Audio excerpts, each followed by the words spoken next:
Hello students, मैं doctor Priyanka Sharma राजकीय महाविद्यालय लक्ष्मणगढ़ अलवर से बीए पार्ट 1 की गृह विज्ञान की सभी छात्राएं। हम इस समय पढ़ रहे हैं पेपर 2 खाद्य एवं पोषण विज्ञान, जिसमें हम आज पढ़ना शुरू करेंगे कार्बोहाइड्रेट। कार्बोहाइड्रेट एक ऐसा पोषक तत्व है जिससे हमको ऊर्जा प्राप्त होती है। भारत जैसे विशाल और निर्धन देश में अधिकांश लोग कार्बोहाइड्रेट से ही ऊर्जा प्राप्त करते हैं। ऊर्जा की आवश्यकता हमें क्यों होती है? शरीर की विभिन्न गतिविधियों का संचालन और दैनिक क्रियाकलापों को संपन्न करने के लिए हमें ऊर्जा की आवश्यकता होती है। इसके लिए हम भोजन करते हैं और भोजन में उपस्थित जो कार्बोहाइड्रेट्स हैं उनसे हमें ऊर्जा मिलती है। चावल, मक्का, गेहूँ, बाजरा, आलू, चुकंदर, शक्करकंदी, गुड़, शक्कर, ये सब कार्बोहाइड्रेट, इनसे हमको कार्बोहाइड्रेट मिलता है और इनसे हमें ऊर्जा मिलती है। कार्बोस का संगठन हम देखते हैं तो पता चलता है कि ये कार्बन, हाइड्रोजन और ऑक्सीजन से मिलके बना है और इसमें हाइड्रोजन और ऑक्सीजन का अनुपात वही है जो कि जल में हाइड्रोजन और ऑक्सीजन का रहता है, यानी 2 भाग हाइड्रोजन के और 1 भाग ऑक्सीजन का। कार्बोहाइड्रेट हमारे भोजन का मुख्य भाग होता है। लगभग 65% तक ऊर्जा हमको कार्बोहाइड्रेट से ही मिलती है। कार्बोस प्राप्ति का मुख्य स्रोत वनस्पति जगत होते हैं। पेड़ पौधों में, जैसा तुमने छोटी कक्षाओं में भी पढ़ा होगा, प्रकाश संश्लेषण की क्रिया होती है जिससे कि कार्बोस का निर्माण होता है। प्रकाश संश्लेषण की क्रिया हरी पत्तियों के द्वारा होती है। हरी पत्तियों में क्लोरोफिल नाम का एक वर्णक उपस्थित होता है।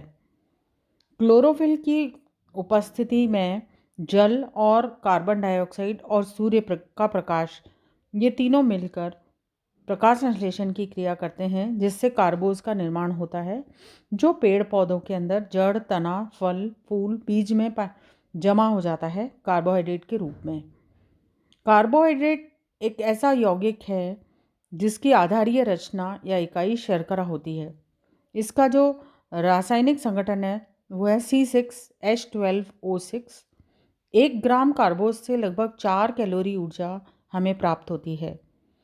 कार्बोस का जो भौतिक वर्गीकरण है, भौतिक विशेषताओं के आधार पर कार्बोहाइड्रेट को 2 भागों में बांटा जाता है, एक तो शर्करा और एक अशर्करा। शर्करा वो होती हैं जो स्वाद में मीठी होती हैं, प्राकृतिक रूप से ये विद्यमान होती हैं। फल, सब्जियों, शहद, गुड़, शक्कर आदि इनके प्राप्ति के उत्तम स्रोत हैं। जल में घुलनशील होती हैं और रवेदार होती हैं। दूसरी होती हैं अशर्करा या नॉन शुगर्स। ये पाउडर के रूप में होती हैं, स्वाद रहित होती हैं, जल में अघुलनशील होती हैं। कुछ शर्करा ठंडे पानी में अघुलनशील होती है, गर्म पानी में डालने से ये फूल जाती हैं। चारों ओर जो सेलुलोज की सुरक्षा दीवार होती है वो पानी में भिगोने से टूट जाती है। टूटने से स्टार्च के कण पानी को अवशोषित कर लेते हैं जिससे फूल जाती है और मुलायम हो जाती हैं। ये क्रिया जैलीकरण कहलाती है। पेड़ पौधे इनकी प्राप्ति के मुख्य स्रोत होते हैं।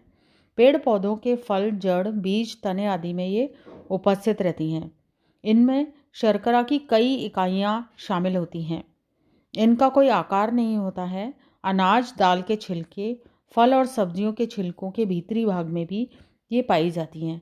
तो इस तरह से ये कार्बोहाइड्रेट का भौतिक विशेषताओं के आधार पर वर्गीकरण है। धन्यवाद।